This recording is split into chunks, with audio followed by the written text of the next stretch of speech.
Oh yeah, there it is.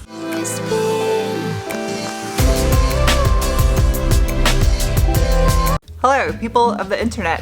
Today I'm going to be continuing working on restoring my Graham's 1994 Ford Ranger 4x4. If you're new, up above my head is a link to why cat food shouldn't be used as toothpaste. I have just one last thing that I need to take care of before I pull the engine and transmission and transfer case from the truck to swap over to the frame. Somewhere. Oh my god, this is so heavy.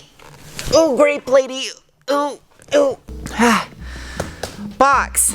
Redhead. I'm a brunette, but redhead. I decided to do minor upgrades to the steering on this truck, and I got an upgraded steering box. Dude, this is so heavy. Is it really? Oh, it does have a red head on it. It's literally called that for a reason. Soaked in hydro. Warning, any adjustments by anyone will void the warranty. And also, I picked up on eBay a set of original Ford service manuals for this truck. So I have real tech data now. Oh geez, this thing is heavy. Hang when you're in the way. I go to evict you, bud. There you go. There's your new spot. You stay right there, don't get rust in your eyes.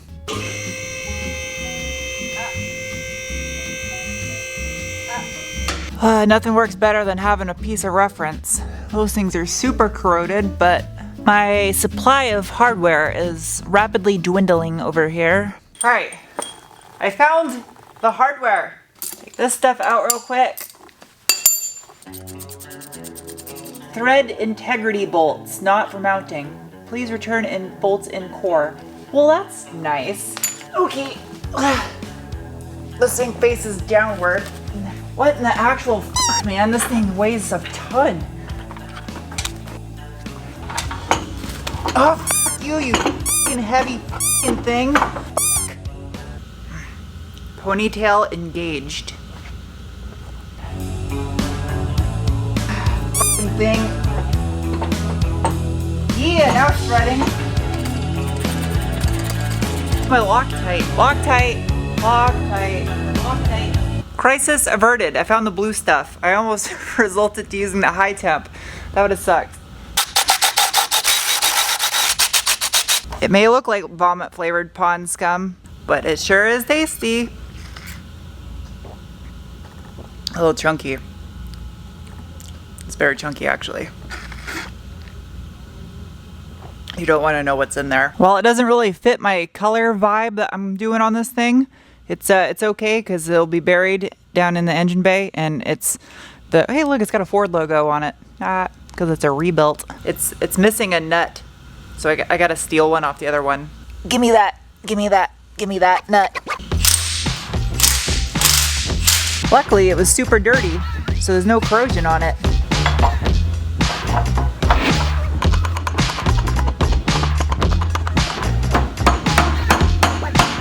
I may or may not have accidentally thrown away the castle nut for that. Yeah,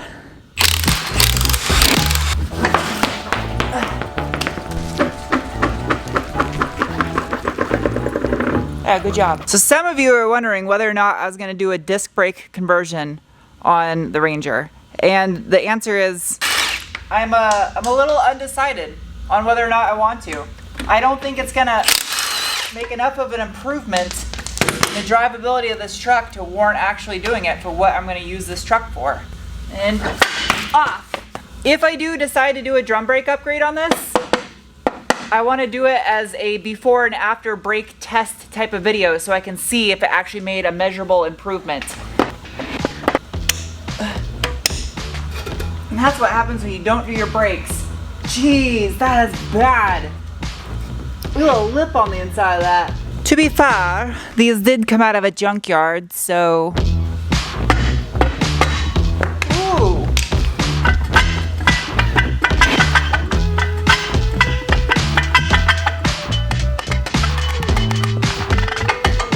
Yeah! That came off a lot easier. This side wasn't leaking. Well now.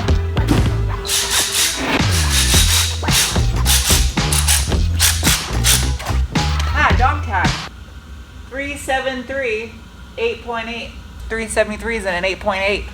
gonna still be that, but it's gonna be better now. Upgraded.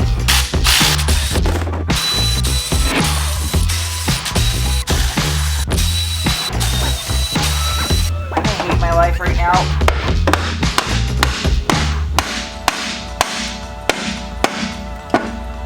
Oh yeah, there it is. It actually does not look that bad. I thought it was gonna look worse than this. God, it makes my throat feel like the feeling when you gotta puke. No, they're not terrible. Well, I'm gonna open my garage door. That's what I'm gonna do. I think the only mechanical fluid I've ever smelt that smells worse than that is aircraft turbine oil. That stuff smells worse. I'll give you guys a quick intermission while I get some fresh air. Look at that. Might be the next review coming up. I think I'll put this on my main channel, I think. Because it's a Gump. I gotta, it's like, man, I really like the new front end. All right, save that for a car review.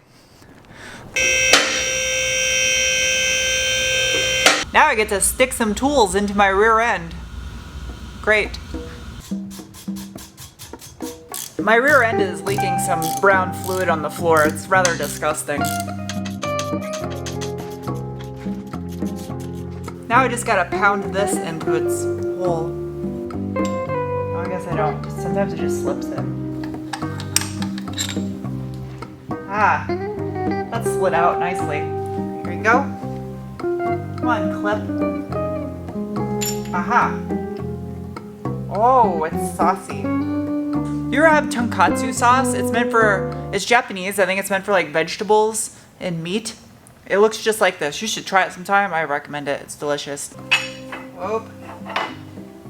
Yay, it's free. Oh, it's gross, but it's free. Axle number 2. That's not scored. This one looks fine. Now I need to mark these caps so I make sure they go on the corresponding side that they need to. So I will mark this guy. I know that side has 1, and then this side will have 2 dimples. And then if I need to know what side was 1 and what side was 2, I just watch my video.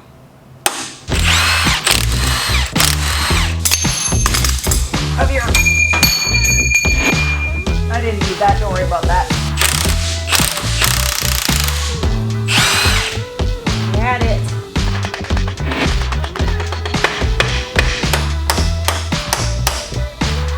Almost. Got it. That was close, I almost dropped it. Ah, I got it. It is off. So something I didn't know up until a few weeks ago is that my Grams truck actually has 323 gears in it. I thought there were 373s. And when I tore apart the front end on the donor truck, I realized it had 373s in it. So I bought this guy right here. It's a Torsen LSD from Eaton. And on top of that, I bought a brand new set of 373s to go in the back of the donor truck to match the front end. So now my Grams truck's gonna have 373s and a Torsen.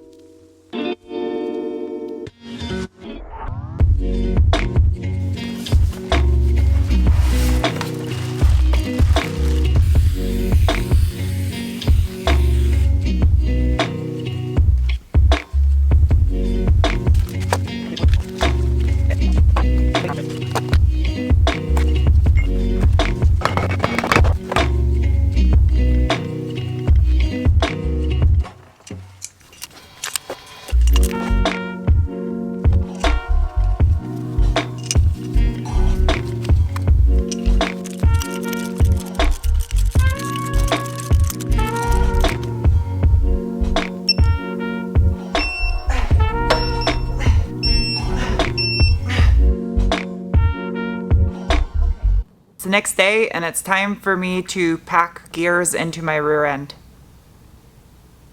I don't think I can keep going with these rear end jokes. They're just not even funny anymore. I got Charlie here today because he loves playing with my rear end. Oh, jeez. I had to have one more before. All right, that's it. No more rear end jokes, I promise. All right, so I gotta install some races, some bearings. I finished doing the Torsen, putting the bearings and the gear on that. So Pinion bearings now. that's what I need you for, is the crush part, because that took some serious torque. Yeah, that and the last time we put factory gears back in a factory housing with a factory diff. Now you have aftermarket gears and an aftermarket center section. So it's all going to be different. Charlie's had multiple off-road rigs and used to own a hot rod shop. So he's definitely the expert for me to have when it comes to all this rear end play. I thought you said it was the last one. Well, this guy is ready for me to put the races in. It's time to do some work. Grab my whammer driver. Tim Ken. So you go in here.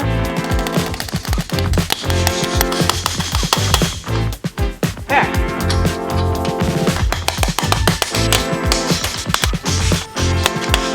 Okay, Sarah, I'm ready for your wizard. Ford actually is really good about this, about machining their axle housings to a very tight tolerance. So where I usually start is with whatever the factory shims were. I measure those and I copy the measurements of the factory shims, and that's what I start with. That'll most of the time get you in the ballpark. With Fords, it oftentimes is like dead on. And by dead on, you mean the spacing for the shims on either side of the axle carrier. Yeah, it puts preload on the bearings this way, so they're like smushed together a little bit. So this is just tight enough that you're gonna have to tap it in with a hammer. So now you're gonna use the OE Pinion as a point of reference for the shims, since it was so close over there on the carrier. Mm-hmm. So I bought the cheapest bearing they had at O'Reilly, and I ground the inside of it with a die grinder so that it slips on this pinion. Because normally this is a press fit, right? So if you're setting pinion depth, if you press this bearing on and you didn't get pinion depth on the first try, you're screwed. You have to ruin a bearing getting it off and buy another one.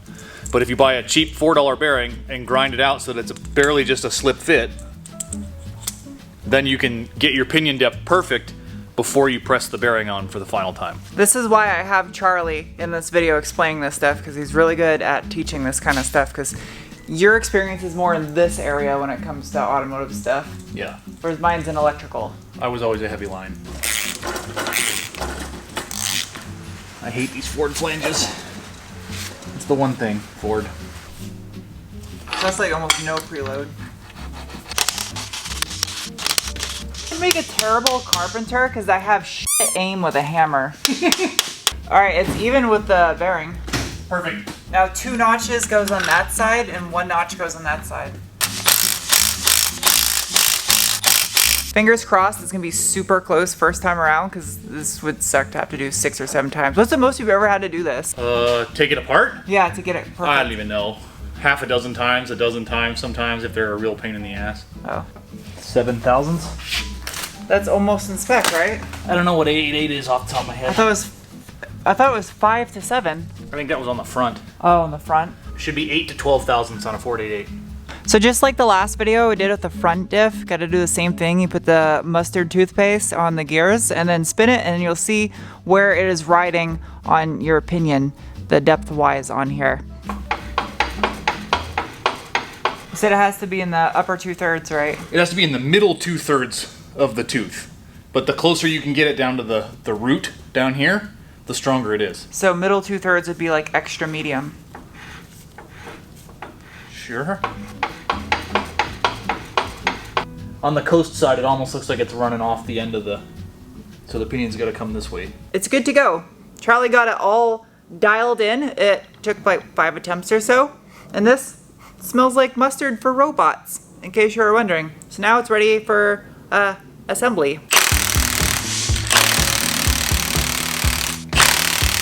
I usually get it on the first scratch sleeve, which I did on this one. Oh, it's good? Yeah. Perfect.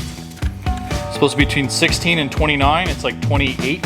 So it's supposed to be between 16 and 29 inch-pounds, and since they're brand new bearings, you gotta have it closer on the tight side. It's always best to be a little on the tight side. Especially with rear ends. I'm gonna just like leave. I'm like done with life. I feel useless just sitting here operating the camera. Alright, I need a shims. Okay. Right side shims. Oh, they just slide right in nicely. I did that so that way when I put it in a time lapse, it looks like I'm going hyper fast. It actually accomplished nothing. Remember earlier when I said I had to make marks so I know which side goes where? 2 dots. This side, 2 dots. It's not like it's really hard to screw up. It's either 1 dot or 2 dots. You'd be surprised though. I've put my milk in the cabinet and my cereal in the refrigerator overnight. I've also put the ice cream in the refrigerator before too. I do dumb things. One final pattern for good measure. Spin it. Yep, it's looking extra medium. Perfect. We're good. What's the backlash? 10. 10? Perfect. It's between 8 and 10. It varies because the gear's not perfectly. You know what I mean? Oh, okay. You're allowed deviation of 4 thousandths.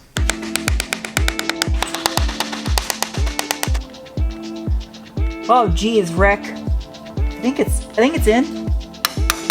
Last parts. I need the button, the slug, and the Hootenheiser. Eat. Eat your robot foods.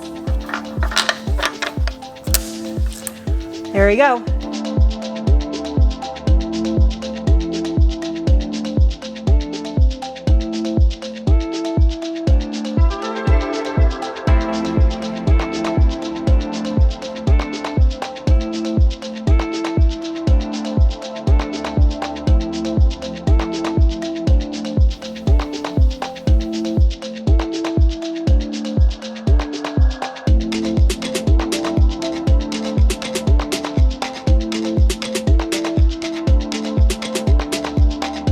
Hello and welcome to the following day. That was a ton of work, but at least I got it all done in one video. The entire rear end, rear brakes, everything, all complete, ready to put this thing back on the ground.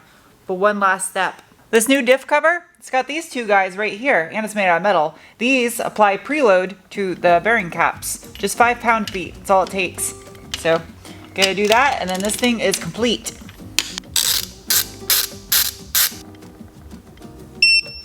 There we go.